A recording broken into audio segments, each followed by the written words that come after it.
You know what they say about first impressions. Well, they are absolutely, completely, and utterly wrong. At least, that is what I thought as I sat in this so-called advanced interspecies relations class, watching what the humans optimistically called education in action. My name is Zevkala, and I am what you might generously call an exchange student from the Vortanian collective. What I actually am is a very bored, very sarcastic observer of the most ridiculous spectacle in the known galaxy: humans pretending to be civilized. The classroom itself was a monument to human optimism. Bright, cheerful colors that practically screamed, "We are peaceful beings who solve everything with friendship and understanding."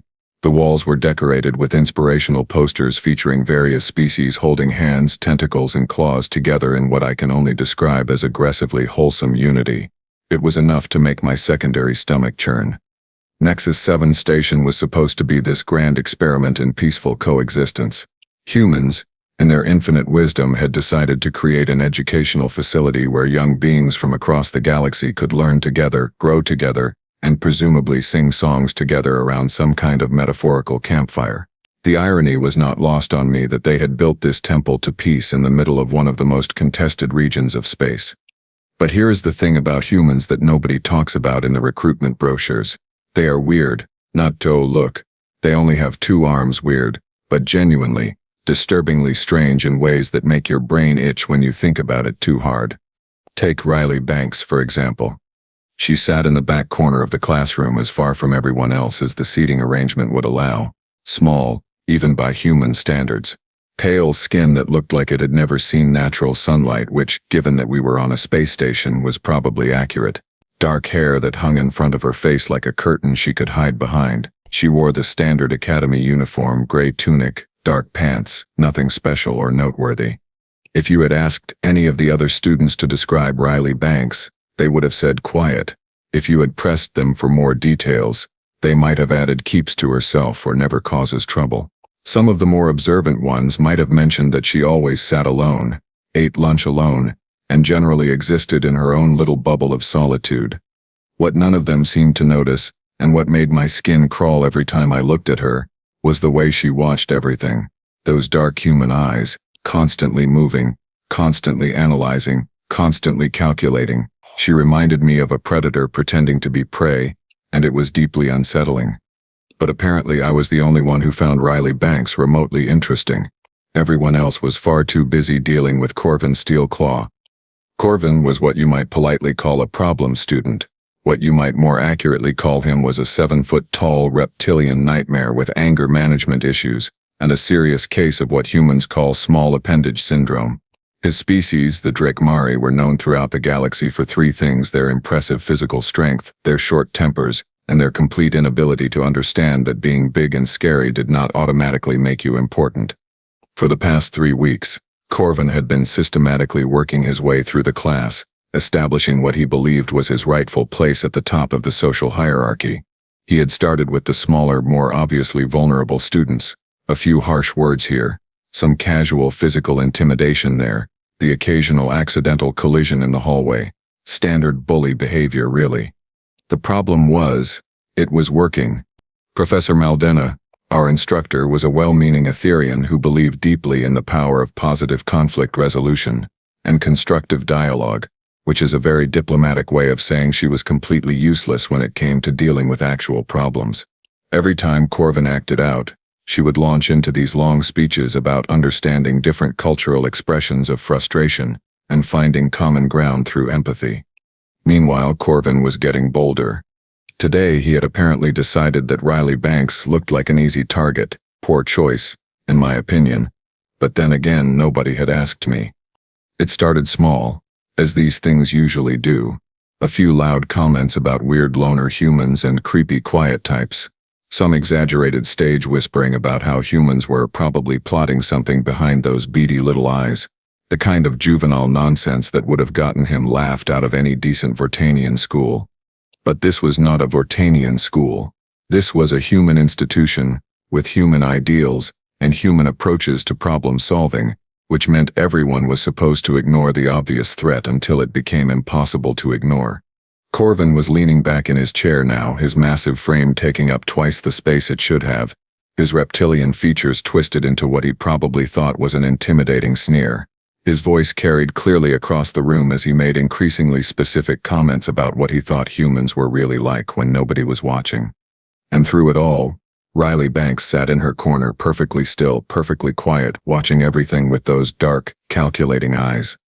I had the strangest feeling that we were all about to learn something very important about humans. Something that was not going to be covered in any of those cheerful Unity posters. Now, if there is one thing I have learned about bullies in my, admittedly brief but eventful life, it is this: they never know when to stop. Give them a little bit of power, a small taste of fear from their victims, and they will push and push until they finally push too far. Korven Steelclaw was about to learn this lesson the hard way. It started when he turned around in his seat, his massive reptilian bulk creaking against the poor, defenseless chair that was clearly not designed for 7-foot-tall lizard people with anger issues. His yellow eyes, which I am pretty sure were supposed to be intimidating but mostly just looked like someone had stuck glow sticks in a very ugly face, fixed on Riley Banks with the kind of predatory focus that made the rest of the class shift uncomfortably in their seats. "Hey, human girl," he said, his voice carrying that particular tone that every species in the galaxy recognizes as trouble. "I am talking to you, little mouse." Riley did not respond. She did not even look up from her datapad where she was apparently taking notes on Professor Maldena's lecture about cultural exchange through artistic expression, which by the way was every bit as boring as it sounds. This lack of response did not sit well with our reptilian friend. "I said I am talking to you." Korven's voice got louder, more aggressive. A few of the other students started looking around nervously. The crystalloid twins in the front row actually scooted their chairs a little farther apart, as if distance might somehow protect them from whatever was about to happen. Professor Maldena paused in her lecture, her ethereal features creasing with what I recognized as the universal expression of a teacher who really does not want to deal with this right now. "Korven," she said in that carefully modulated tone that educators use when they are trying to diffuse a situation without actually addressing it. "Perhaps you could save your questions for after the presentation." "This is not a question," Korven said, standing up. All 7 feet of him, his chair scraped against the floor with a sound like fingernails on a chalkboard, and I swear half the class flinched. "This is about respect." Oh, here we go. The respect speech. Every bully in the galaxy has one. "You see," Korven continued, now fully committed to his performance, "I have been watching you humans for weeks now, sitting there all quiet and sneaky, thinking you are better than everyone else, but I know what you really are." Riley still had not looked up from her datapad. Her stylus moved steadily across the screen, taking notes as if Korven simply did not exist. This level of dismissal was clearly not what our aspiring dictator had been expecting. "You are cowards," he said, his voice dropping to what he probably thought was a menacing growl. "Weak little pink things from a backwater planet that nobody cares about. You think you can come here and act all superior, but I see right through you." That was when things took a turn. Korven reached into his jacket and pulled out what I immediately recognized as a ceremonial combat blade. "Now before you panic, let me explain. Ceremonial blades are not actually weapons, they are status symbols, usually dull, often decorative and primarily used for religious ceremonies or formal presentations. But here is the thing about ceremonial blades: they still look like weapons, especially when they are being wielded by a 7-foot-tall reptile with obvious anger management issues. The effect on the classroom was immediate and dramatic. Crystal, the insectoid student sitting 2 rows over, made a chittering sound of distress and actually tried to climb under his desk. The Etherean exchange student near the window went completely translucent, which I am pretty sure meant she was either terrified or about to faint, maybe both. Professor Maldena went pale, her normal blue-green coloration fading to a sickly gray. "Harvin," she said, her voice shaking. "Please put that away. This is not appropriate for a classroom setting." But Korven was not listening to the professor anymore. He was holding the blade up, letting the classroom lights reflect off its polished surface, clearly enjoying the fear he was generating. "This," he said, pointing the blade in Riley's general direction, "is what real strength looks like. Not hiding in corners like some kind of scared little rodent." And that was when Riley Banks finally looked up from her datapad. She turned in her seat, those dark human eyes focusing on Korven with the kind of calm attention you might give to a mildly interesting insect. Her expression did not change. She did not look frightened, or angry, or even particularly concerned. She smiled.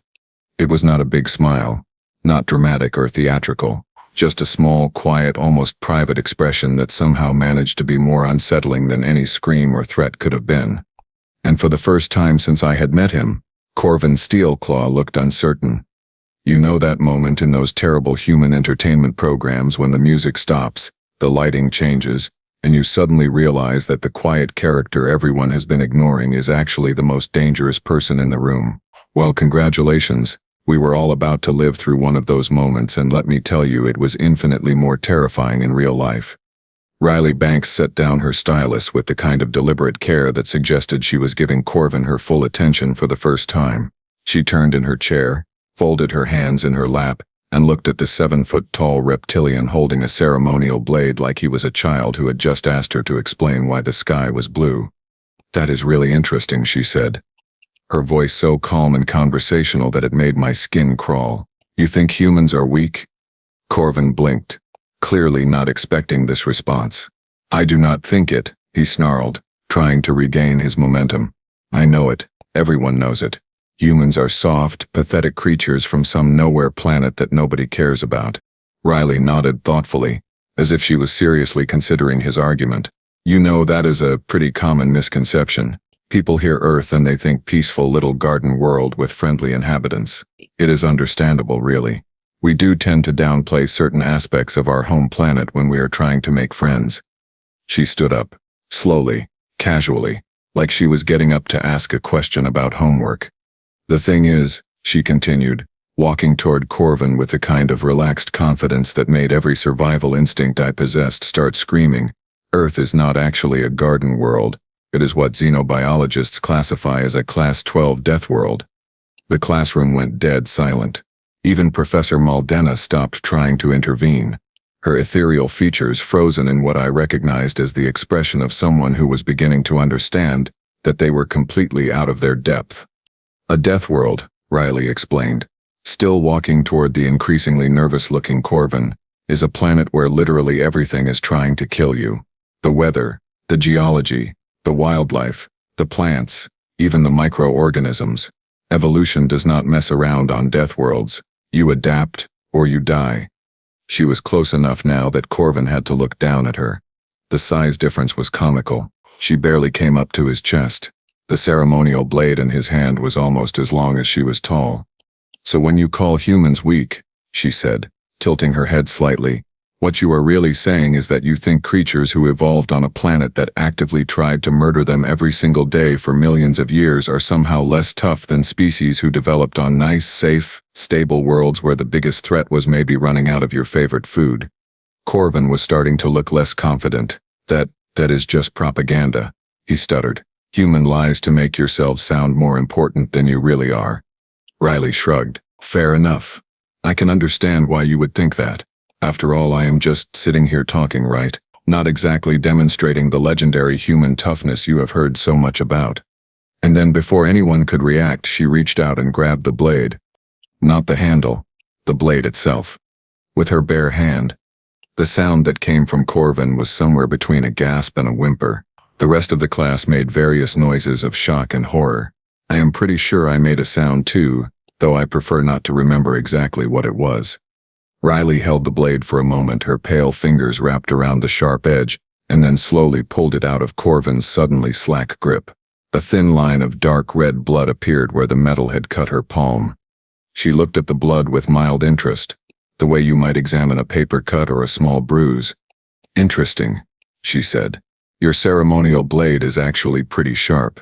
Most species keep them dull for safety reasons, but I guess Drakmari culture puts more emphasis on authenticity than accident prevention." She held up her bleeding hand so everyone could see it clearly. Now, on most worlds, a cut like this would be a serious medical emergency. Lots of crying, immediate first aid, probably a trip to the medical bay. But humans have this funny thing called a pain tolerance that developed because, again, Deathworld, when everything on your planet is actively trying to hurt you, you learn to function through pain levels that would incapacitate most other species. To demonstrate her point, she calmly reached into her pocket with her uninjured hand, pulled out a small cloth, and wrapped it around the cut. No flinching, no grimacing, no sign that she was in any discomfort whatsoever. Of course, she continued, now holding Korven's ceremonial blade like it was a particularly interesting stick she had found on the ground. Pain tolerance is just the beginning. Humans also have what we call a stress response system. When we are threatened, our bodies flood with chemicals that make us faster, stronger, and significantly more aggressive. It is a survival mechanism. Korven was backing away now, his yellow eyes wide with what I was beginning to recognize as genuine fear. "Give me back my blade," he said, but his voice had lost all its earlier menace. Riley looked at the blade, then at Korven, then back at the blade. "You know what? I think I will keep this for now. Consider it a teaching aid." She turned to address the rest of the class, still holding the weapon casually at her side. The really fascinating thing about human evolution is how it shaped our social structures. See, when you live on a world where cooperation means survival and conflict means death, you develop very specific behavioral patterns. We appear peaceful because we are peaceful. Most of the time, we prefer to solve problems through discussion and compromise because violence is expensive and dangerous. Her dark eyes found Korven again, and that small, unsettling smile returned. But when someone mistakes our preference for peace as an inability to fight back, well, she hefted the blade slightly, testing its weight. That is when things get educational. The silence in the classroom was so complete I could hear my own circulatory system working. And Korven's steel claw, 7-foot-tall apex predator from a warrior culture, took another step backward. What happened next was not a fight. Fights, you see, require two participants who are at least theoretically capable of harming each other. What we witnessed was more like a nature documentary, the apex predator in its natural habitat, or when Deathworld species feel threatened, a case study. Riley Banks stood in the middle of our classroom, holding a ceremonial blade that she had literally taken from a 7-foot-tall reptilian warrior, and somehow managed to look like she was conducting a particularly boring science experiment. "The thing about bullying behavior," she said, addressing the class like a professor giving a lecture, "is that it only works when there is an actual power imbalance. When the target is genuinely weaker, smaller, or less capable of defending themselves." She took a step toward Korven, who immediately took 2 steps back. The size difference was still comical, but something fundamental had shifted in the room's dynamics. Suddenly, Korven looked like the smaller one. "But here is where it gets interesting," Riley continued, completely ignoring the fact that Korven was now pressed against the back wall of the classroom, his reptilian features pale with fear. Humans have this really annoying habit of not staying down when you try to intimidate them. It is probably another one of those Deathworld adaptations. When giving up means death, you develop a certain persistence. To demonstrate her point, she casually bent the ceremonial blade in half. With her bare hands, the metal made a grinding, protesting sound as it folded, and I swear every person in that room flinched except for Riley herself. She examined the now useless weapon with mild disappointment. "Cheap alloy," she observed. "Probably more for show than actual ceremony. Real Drikmasa ceremonial blades are usually made from their homeworld's iron deposits, which have a much higher tensile strength due to the magnetic field interactions. This is clearly a mass-produced replica." Korven made a strangled sound that might have been an attempt at speech. His yellow eyes were fixed on the twisted metal in Riley's hands with the kind of horrified fascination usually reserved for natural disasters. "Of course," Riley said, tossing the ruined blade aside like a piece of trash. "The real question is not whether humans can break things. Any species with sufficient leverage can break things. The real question is whether humans know when to stop breaking things." She looked directly at Korven, and I swear the temperature in the room dropped 10 degrees. "See, when humans feel threatened, we do not just fight back. We eliminate the threat. Completely. Permanently. It is not personal. You understand. It is just survival logic. You do not leave predators alive to hunt you again later." Korven's legs gave out. All 7 feet of him slid down the wall until he was sitting on the floor, looking up at the small human girl who had just casually destroyed his weapon and explained why she could destroy him just as easily. "Please," he whispered, and the word came out as more of a hiss than actual speech. I did not know. I did not mean." Riley tilted her head, studying him with the kind of clinical interest you might show a particularly interesting laboratory specimen. Did not mean what, exactly? Did not mean to threaten me with a weapon. Did not mean to try to intimidate someone you thought was weaker than you, or did not mean to discover that humans are not actually the soft, helpless creatures you believed us to be. All of it. Korven's voice cracked. All of it. I swear. I will never. I did not realize humans are. You are. Terrifying? Riley suggested helpfully. Dangerous. Evolutionarily designed to survive in conditions that would kill most other species. Yes, we get that a lot once people figure it out. She turned to address the rest of the class, who were all staring at her with expressions ranging from awe to absolute terror. And this is actually a pretty common problem in interspecies relations. Most galactic species evolved on what humans call paradise worlds, the stable climates, abundant resources, minimal environmental threats. It makes for very pleasant living conditions, but it also makes for species that have never had to develop the kind of survival responses that humans consider normal. Crystal, the insectoid student, raised one of his antennae tentatively. Are all humans like you? He asked, in a voice barely above a whisper. Riley considered this question seriously. Define like me, she said. If you mean capable of functioning through pain levels that would incapacitate most other species, then yes. If you mean possessing the kind of reflexes and stress responses that come from millions of years of survival evolution, then also yes. If you mean willing to defend themselves when threatened with actual weapons, then, well, what do you think? The silence that followed was broken only by what sounded suspiciously like Korven crying. Professor Maldena finally found her voice. Riley, she said, her ethereal features still pale with shock. Perhaps you could return to your seat. I think we have all learned quite enough about human cultural responses for one day. Riley looked at the professor with genuine surprise. But we have not even gotten to the interesting part yet, she said. I was just about to explain how human pack bonding works, and why threatening one human in a group setting is statistically proven to be one of the worst decisions any sentient species can make. That will not be necessary, Professor Maldena said quickly. Please just sit down. Everyone sit down. Class dismissed.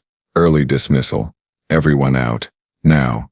As the other students fled the classroom with the kind of desperate speed usually reserved for emergency evacuations, Riley Banks calmly walked back to her seat, sat down and picked up her stylus.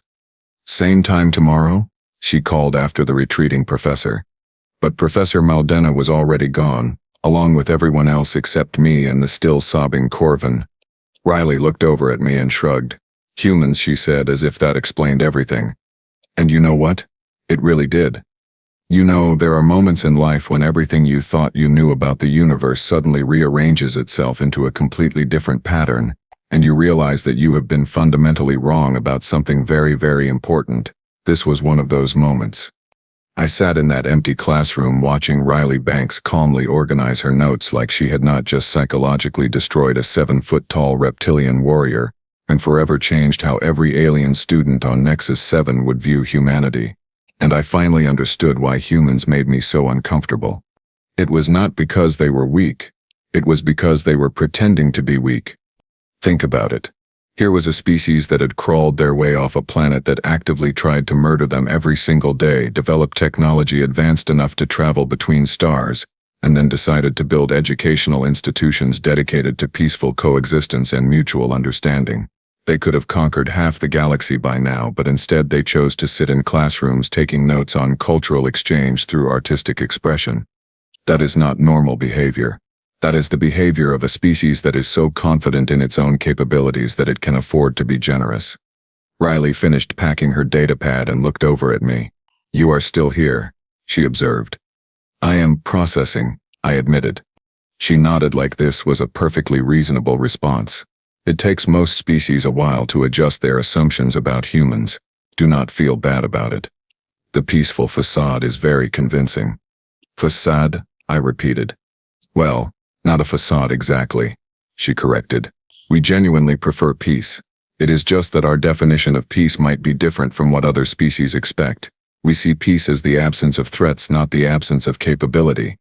As if to punctuate her point, Korven finally managed to pull himself together enough to stumble out of the classroom. casting terrified glances over his shoulder like he expected Riley to chase after him with another bent piece of metal. "He will never bother anyone in this class again," Riley said with satisfaction. "Probably never bother any human anywhere again. For that matter, bullies like him rely on the assumption that their targets will not fight back effectively. Once that assumption is proven wrong, they tend to find much safer hobbies." Over the next few days, word of what had happened in Professor Maldena's classroom spread through the station like some kind of cultural virus. The story got bigger and more dramatic with each telling, but the core message remained the same: do not mess with humans. Suddenly, the human students were no longer invisible. When Jace Porter walked into the cafeteria, conversation stopped. When the human engineering students worked on group projects, their alien partners listened to their suggestions with a new kind of respectful attention. The casual dismissal and low-level harassment that had been part of daily life for humans on Nexus 7 simply stopped. It was fascinating to watch. The humans themselves seemed genuinely puzzled by their newfound status. They continued to be polite, helpful, and studiously non-threatening, which somehow made them even more intimidating. There is something deeply unsettling about knowing that the friendly human offering to help you with your homework could probably break your bones without even breathing hard. Riley Banks, meanwhile, returned to her corner seat and her quiet note-taking as if nothing had happened. She still sat alone, still ate lunch alone, still existed in her own little bubble of solitude. The only difference was that now, when other students looked at her, they did so with the kind of careful respect usually reserved for sleeping predators. Professor Maldena tried to restore some sense of normalcy to the class, but her lectures on peaceful coexistence and mutual understanding had taken on an almost comical quality. Every time she talked about resolving conflicts through dialogue or finding common ground through empathy, half the class would glance nervously at Riley, who would continue taking notes with that same calm, focused attention she had always shown. The irony was not lost on me. Humans had achieved exactly what they claimed to want: peaceful coexistence and mutual understanding. They just had not achieved it the way anyone expected them to. As I learned more about human history and culture, I began to understand that this was actually their preferred method. They would rather be underestimated than feared, rather be dismissed than respected, rather be thought weak than be seen as the apex predators they actually were. It was a brilliant strategy, really. Let everyone else think they were harmless, right up until the moment someone made the mistake of actually threatening them. And then, well, then you learned what humans were really like. I made a mental note to never ever make that mistake myself. Some lessons, after all, only need to be taught once.